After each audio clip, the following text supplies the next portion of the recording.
Caríssimos e caríssimas, bem-vindos e bem-vindas a mais um encontro do curso de Metodologias e Técnicas de Estudo e Aprendizagem.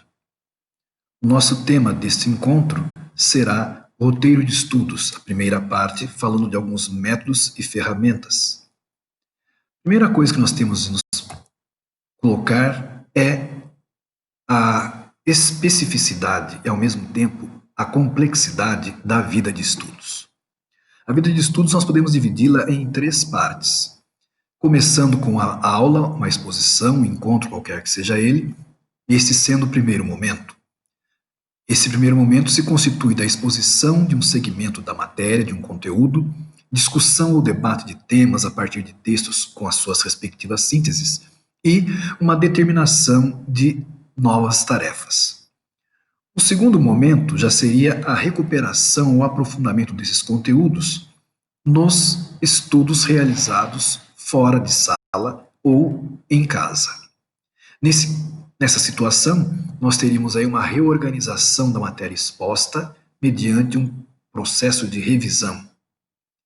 Depois, uma preparação, quer dizer, além de reler toda a documentação da aula anterior, também se programar para a próxima, ou seja, lendo roteiro, textos, questionários, um aprofundamento mediante exploração de instrumentos complementares, exercícios e outros recursos que possam ser utilizados. E, por fim, uma elaboração de tarefas específicas, que são os fichamentos decorrentes, os exercícios pré-determinados, os relatórios exigidos e assim por diante. Pode-se haver ainda um recurso a instrumentos complementares, técnicas variadas de estudo, que nós vamos também apontar algumas adiante. E o terceiro momento desse ciclo consiste na segunda aula ou no segundo encontro, onde se dá novamente a participação do estudante ou da estudante.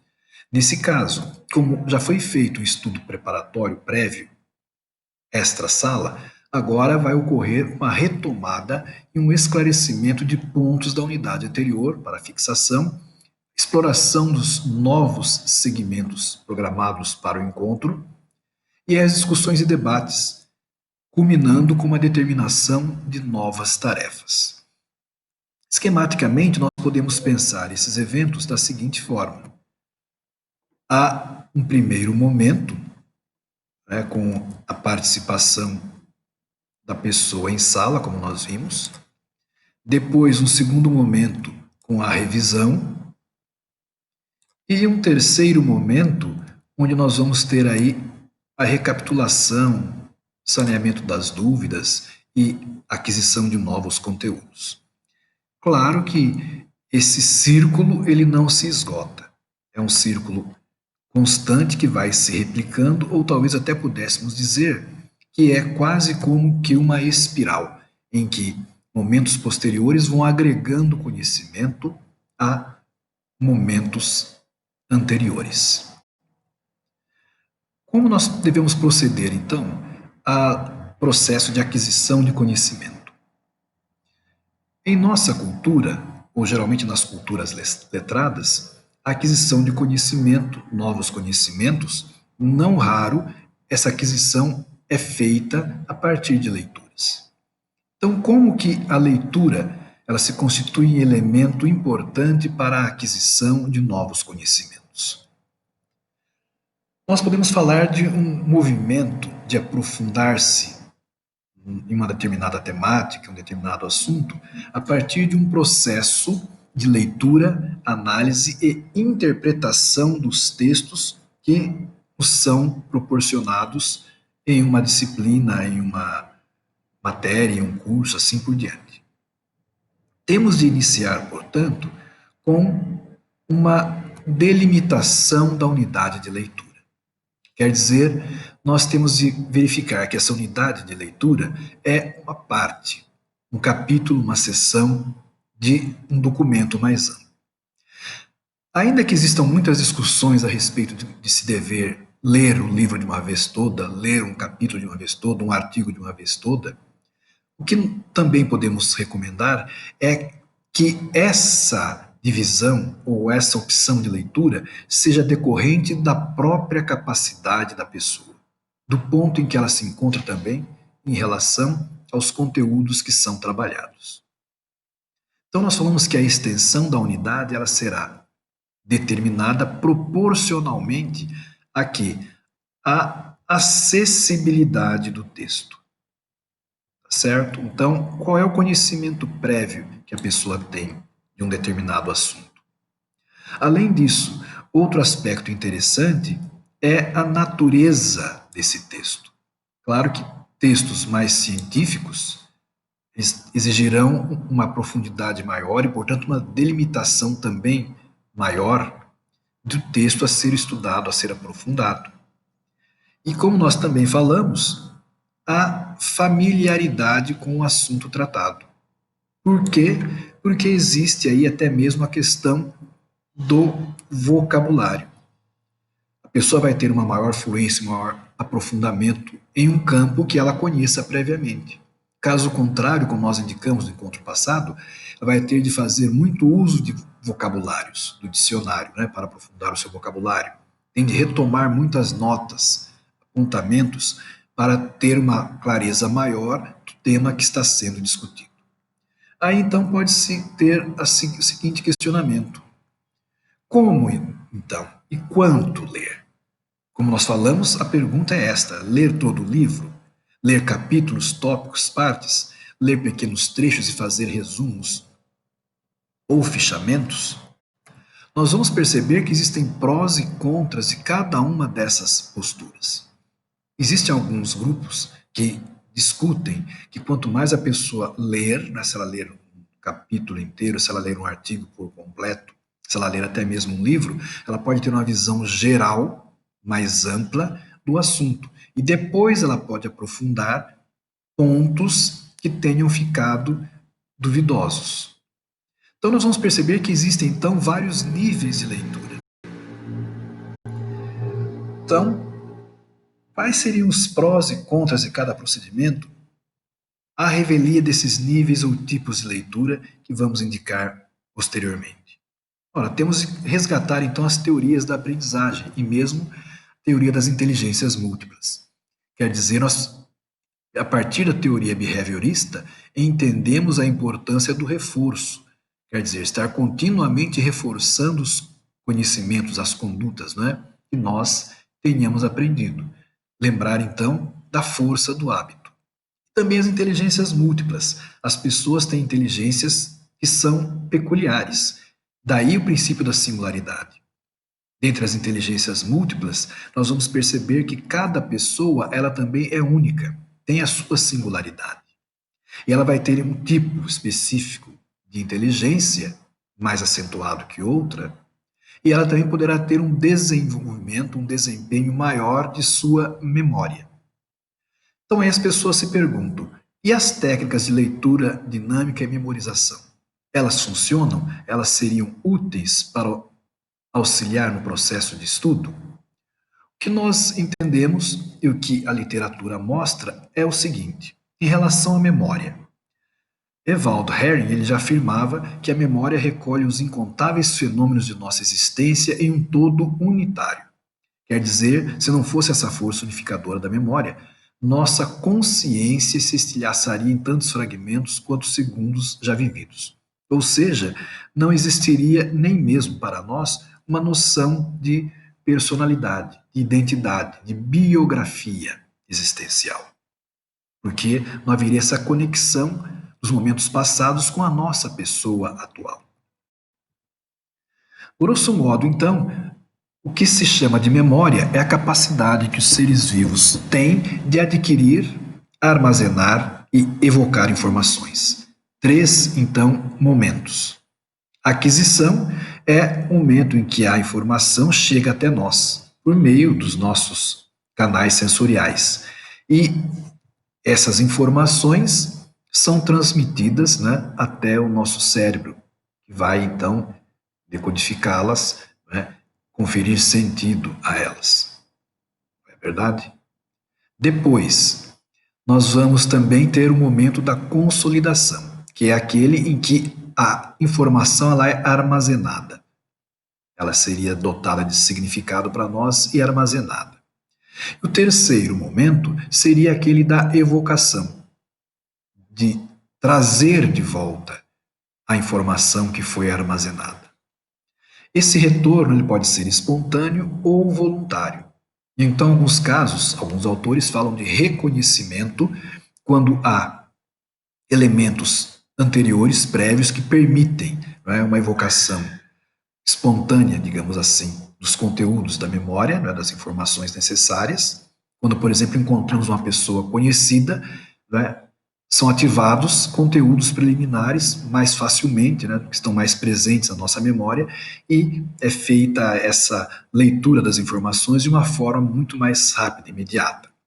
Já a recordação pressuporia um esforço, né, uma espécie de garimpar informações, porque essa recordação ela traz para o nível consciente informações que estão armazenadas no mais profundo da memória, no subconsciente. Essa memória também, ela pode ser dividida em dois grandes grupos, uma sensorial e a outra memória de trabalho, além ainda da memória de longa duração. Então, essas três memórias elas se articulam de uma forma bastante complexa. A sensorial é aquela memória que vai reter informações que, como nós falamos, nos chegam pelos sentidos. Ela tem uma natureza mais elétrica, né, das sinapses. Ela, porém, tem uma curtíssima duração e ela se apaga, digamos assim, se não for trabalhada, não é? Digamos, cultivada logo em seguida. Se isso não é feito, essa informação se perde, digamos assim. A capacidade da memória sensorial, porém, ela é relativamente grande, embora nem sempre seja consciente. Se nós pensarmos no nosso dia a dia, vários estímulos sensoriais estão nos atingindo pela audição, não é? Pelo olfato, pela visão, pelos sentidos, demais sentidos, né? Digamos assim, a questão do tato. Não é? Mas o que acontece? Nós nem sempre estamos dando a atenção necessária para todos esses estímulos que estão chegando. Nós não chegamos a processar conscientemente muitos desses estímulos que chegam até nós, então eles chegam e são armazenados no nosso subconsciente quando o são. E isso quem produz, quem traz até nós é a memória sensorial. Por outro lado, a memória de trabalho, ela vai situar, contextualizar o indivíduo e auxiliar no gerenciamento das informações contidas na memória de longa duração. Ela é ultra rápida no seu processamento, porém a sua capacidade de armazenamento, digamos assim, sua capacidade é limitada. O que alguns autores afirmam é mais ou menos o seguinte: é como pensar em um grande depósito, esse depósito está cheio de caixas e mercadorias, esse depósito seria a memória de longa duração. A memória de trabalho seria como um carrinho, não é? De transporte dessas caixas, que faz o transporte rapidamente para atender às solicitações de alguém, não é? Do gerente do local, do encarregado do armazém, digamos assim. Mas a capacidade do carrinho é reduzida. Então ele pode transportar duas, três caixas no máximo para atender às demandas que são muito rápidas. Então ele vai ter que fazer o trabalho rápido, mas a carga é reduzida. Então seria essa a característica, digamos assim, da memória de trabalho. Certo? Ela vai gerenciar essas informações que nós vamos estar recuperando constantemente ao longo das nossas atividades cotidianas. E a memória de longa duração, essa memória, ela teria quais características? Bom, ela vai armazenar informações por períodos longos. Pode-se dizer até que são períodos indefinidos, se elas forem reforçadas constantemente. E a capacidade também de armazenamento é desconhecida. Reconhece-se sim que ela é muito grande, mas o quão grande? Isso não é possível se estimar. Essa memória de longa duração ela se subdividiria em dois grupos: a memória declarativa e a não declarativa. A declarativa se caracterizaria por ser uma memória mais acessível e evocada por palavras. A ela está vinculado, então, o processo de esquecimento ou extinção de memória. Fala-se de esquecimento quando há uma perda total, impossibilitando a recuperação do conteúdo. E a extinção quando, por um determinado momento, aqueles conteúdos eles são relegados ao subconsciente, podendo ser evocados posteriormente pela atitude voluntária, né, disposição de resgatar esses conteúdos.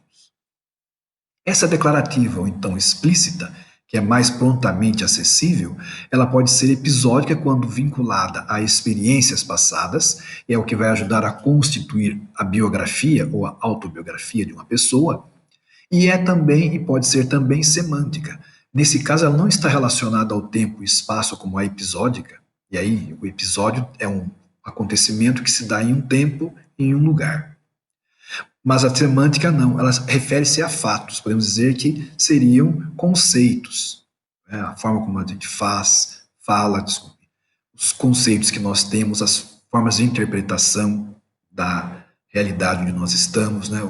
A identificação e o reconhecimento de padrões. Então, essa seria a memória de longa duração, declarativa e semântica. Já a memória não declarativa ou implícita é aquela cujos conteúdos são subconscientes, vinculados aos processos não intelectivos, como nós falamos anteriormente, né, com sentidos, né, conferir sentido ao tempo, ao espaço, constituir uma biografia. Não, são processos não intelectivos e são os conteúdos evocados, trazidos por ações. Então, estão muito mais vinculadas às ações do que à constituição do eu, as expressões que possam ser feitas a partir dos conteúdos semânticos. Então, quais seriam os conteúdos da memória não declarativa? São os condicionamentos. Portanto, aquelas associações por estímulos, como nós até vimos na teoria behaviorista, que se relaciona com processos de aprendizado. São também memórias motoras. Certo? Veja, então, elas são invocadas por ações, essas memórias motoras. Em que sentido? Elas estão relacionadas às habilidades. Essa memória é de difícil consolidação. Por quê? Porque vai exigir bastante treino para a pessoa adquirir um condicionamento. Então, essa memória motora, ela é difícil também de ser explicada. Ela é mais demonstrável. E como é de difícil consolidação, uma vez consolidada essa memória, ou o conteúdo dessa memória, dificilmente esse conteúdo é perdido ou esquecido. O exemplo que podemos dar aqui é andar de bicicleta. Para aprender a andar de bicicleta, a pessoa demora um bom tempo, exige-se um empenho. Mas quando a pessoa aprendeu a andar de bicicleta, ela aprendeu para o resto da vida, possamos dizer assim, salvo grandes exceções. Ela possa perder um pouco da habilidade, não é? Por razões da própria maturação do organismo, né? O envelhecimento do organismo, mas a pessoa tem, digamos assim, memorizados os esquemas de andar de bicicleta. O que nós podemos dizer assim também? Que não é possível demonstrar, a não ser fisicamente, a não ser fazendo. Não dá para evocar por palavras. Isso que nós falamos, não é evocada por palavras, mas é demonstrável. É evocada a memória não declarativa, evocada por ações. Não tem como dizer, nossa, eu ando de bicicleta muito bem. Né? Eu nado muito bem, nado bacana, porque eu movimento o braço assim, assado. Quando eu falo que eu movimento os braços assim, assado, eu já estou, de uma certa forma, demonstrando por ações aquilo que eu não consigo expressar adequadamente por palavras. E também fala-se muito do priming. Priming é a pré-ativação dos conteúdos da memória de longa duração não declarativa. Quer dizer que o conteúdo dessa memória é induzido por pistas ou dicas. A pessoa está andando em uma cidade, ela está se jogando perdida, de repente ela identifica um prédio. A partir daquele prédio, ela fala assim, sim, o ponto que eu estou procurando é 2 quadras para frente, virando à esquerda mais uma quadra. Quer dizer, a pessoa lembra-se porque há aí uma dica ou uma pista. Né? É o prime, quer dizer, houve aquela pré-ativação. É o que também dizem alguns pesquisadores, que permite que o ratinho, por exemplo, saia do labirinto. Ele saiu uma vez, o Prime vai fazendo com que ele se recorde das passagens, né, do caminho, à medida que vai percorrendo o caminho. Vão saindo, né, aqueles flashes, aquelas pistas ou dicas, e ele pode ir se orientando. É claro, também com outros elementos, né, de olfato, assim por diante. Mas é esse Prime que dá uma espécie de dica, insight, né, uma pista para que a pessoa tenha uma resposta para a sua evocação. Quais são as considerações, então, possíveis de serem feitas a partir dessa breve discussão do papel da memória e sua vinculação com a aprendizagem? Bom, muitas pessoas vão falar de técnicas de memorização. Vão dizer que elas são isso, aquilo, né? Que auxiliam a memória. O que devemos entender é que essas técnicas, elas, assim como nós falamos que a aprendizagem não é mágica, essas técnicas de memorização também não são mágicas. Existem pessoas, sim, que têm já uma capacidade de memória peculiar, né? É só nós procurarmos na internet que nós vamos encontrar pessoas que são consideradas calculadoras humanas. Conseguem fazer contas com vários algarismos, né, números enormes com vários algarismos, terminam o processamento de operações, por exemplo, de multiplicação ou outras, muito mais rapidamente do que a pessoa utilizando uma calculadora, certo? Mas são casos bastante específicos. Embora nós, enquanto pessoas comuns, consigamos também, com um certo esforço, com empenho, com treino, consigamos também desenvolver a nossa capacidade de memorização e evocação. Algumas dessas técnicas mnemônicas são, por exemplo, os acrônimos, acrósticos, os mapas, associações com palácios da memória, diagramas, cards e assim por diante. Por exemplo, uma técnica mnemônica dos acrônimos é pensar uma frase e essa frase ela se refere a vários outros conteúdos, palavras que se relacionam a outros conteúdos. Eu me lembro, puxa, sei lá, né, 35 anos atrás, quando estudando biologia, foi nos dado lá uma técnica mnemônica para guardar, né, as divisões da taxonomia dos seres vivos lá. Que legal, né? Os animais. E aí, qual era a técnica mnemônica? Era uma frase que dizia o seguinte, né? O rei Filó classificou a ordinária família em gênero e espécie. Pronto, aí, quer dizer, até hoje eu lembro, né? Qual é a hierarquia, a taxonomia, né? Para nós aqui, os animais. Então, a gente pensa, né? Rei, né? Reino. Filó, filo. Classificou, classe. Ordem, família, gênero e espécie. O rei Filó classificou ordinária, família, gênero e espécie. Pronto. A gente decora isso, não esquece nunca mais. Né? Pode, às vezes, demorar um pouquinho, aí vem o prime, né? Alguém fala a primeira frase, o resto decorre rapidamente. Então, são técnicas que a gente pode ir utilizando, tem sim a sua validade.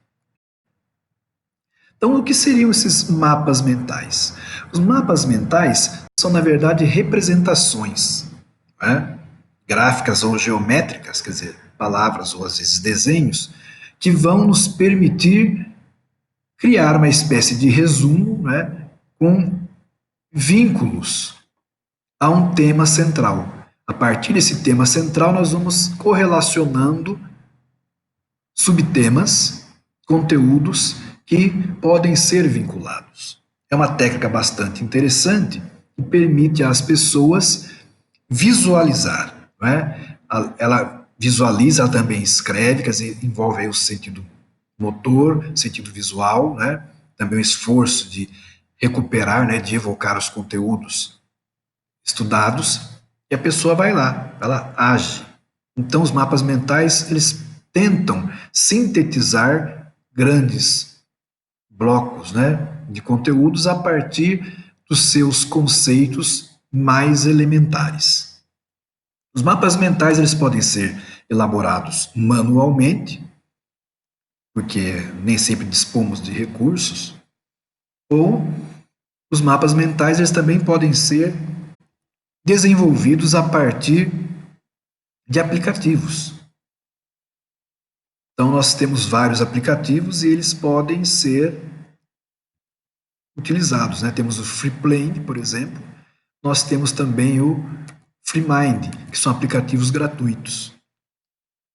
Então, nós vamos, depois, no prosseguimento dos nossos encontros, eu vou deixar um vídeo com um tutorialzinho bem simples, bem rápido, que mostra como montar um mapa mental a partir de um desses dois aplicativos, o FreeMind, né, ou o FreePlane. Então, nós vamos entender a forma de construir esses mapas mentais e verificar como eles podem nos auxiliar nos nossos momentos de estudo.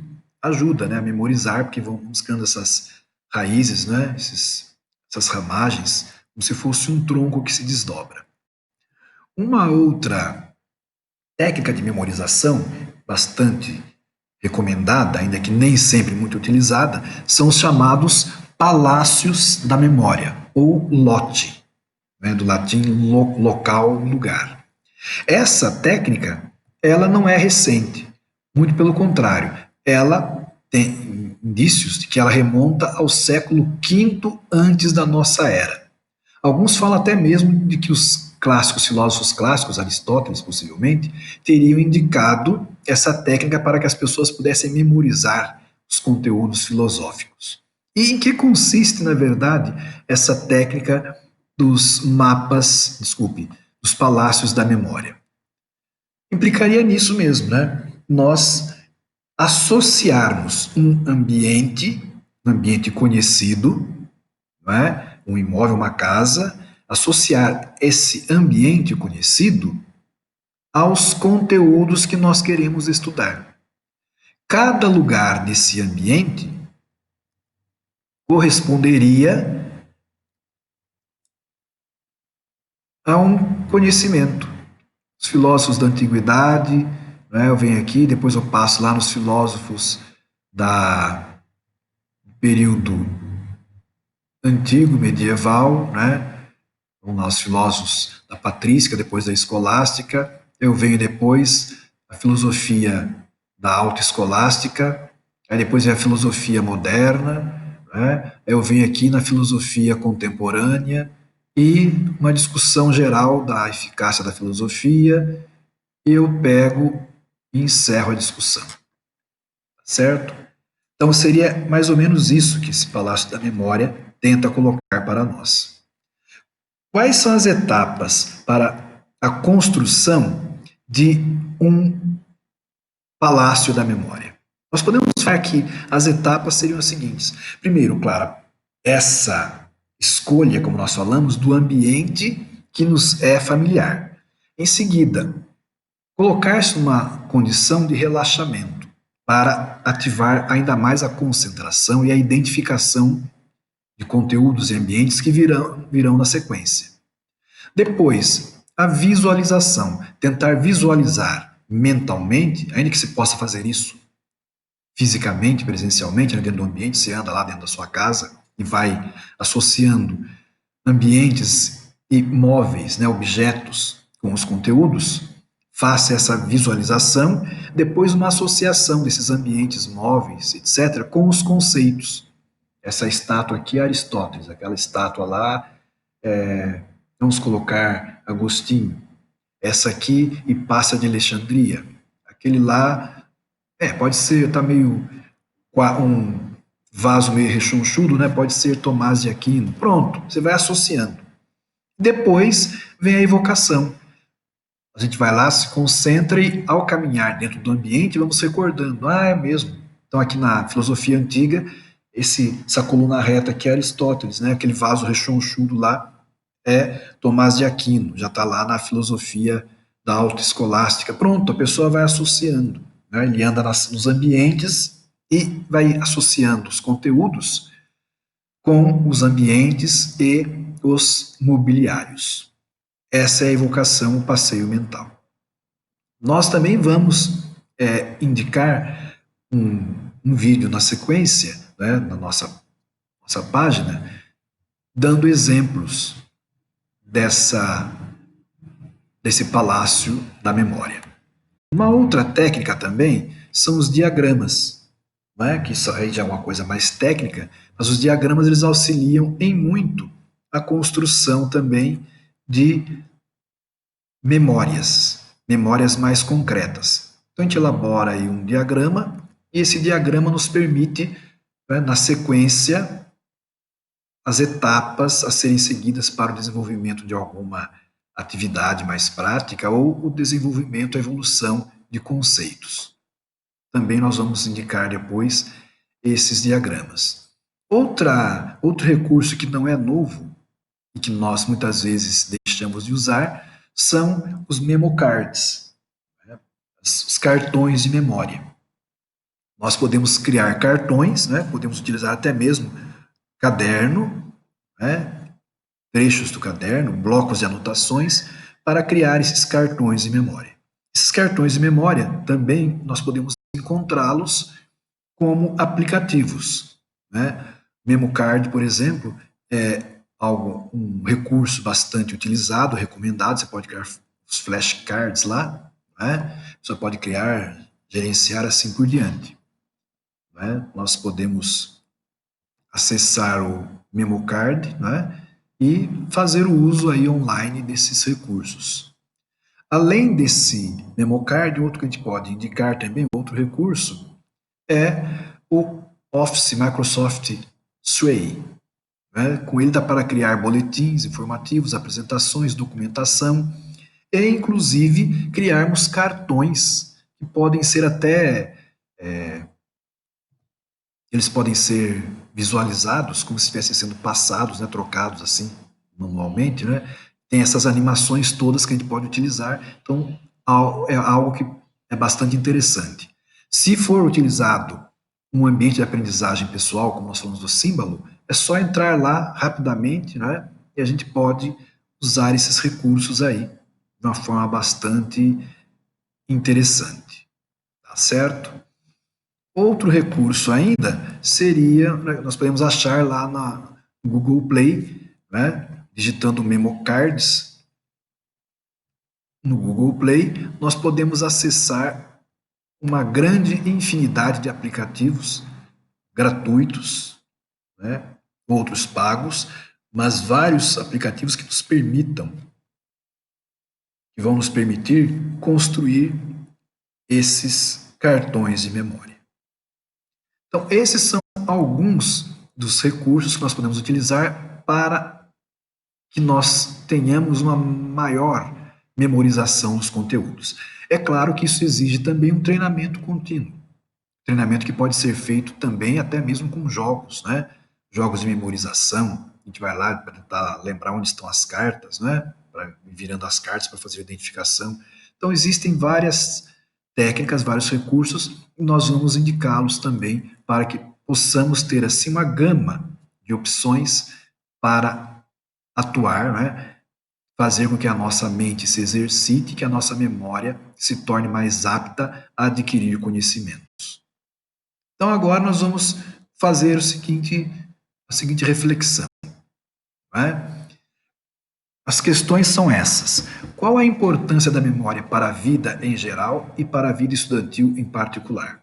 Claro, falamos de alguns autores, aí, inclusive a questão da autobiografia, né, isso em termos gerais, mas também sabemos que não adianta a pessoa ler, ler, ler e não ter um conteúdo armazenado, né, que ela depois não consiga evocar para uma prova, um concurso, assim por diante.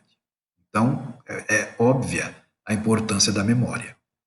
Depois, é possível se desenvolver a capacidade de memorização? É possível aprimorar?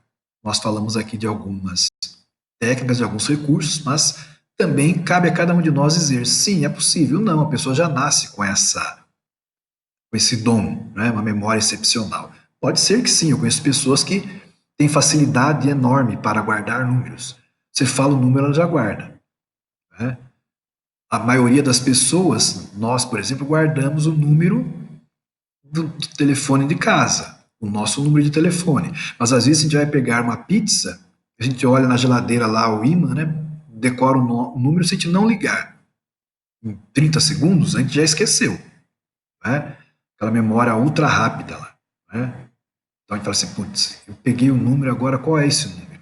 Fica às vezes até com raiva da gente mesmo por não lembrar. Mas é assim, né? Conteúdos que também às vezes não têm relevância para nós, eles não vão impactar tanto a nossa capacidade, né, de memorizar.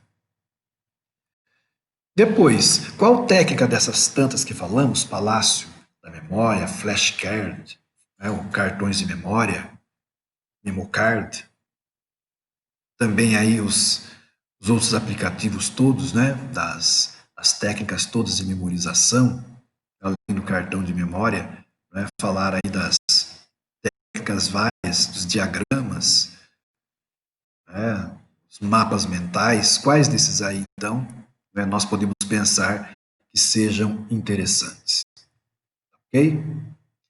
Então, nós vamos encerrando essa primeira parte, falando sobre as técnicas de estudo, e nós aguardamos por vocês no nosso próximo encontro para discutirmos mais roteiros de estudo nesse nosso módulo do curso de metodologias e técnicas de estudo e aprendizagem.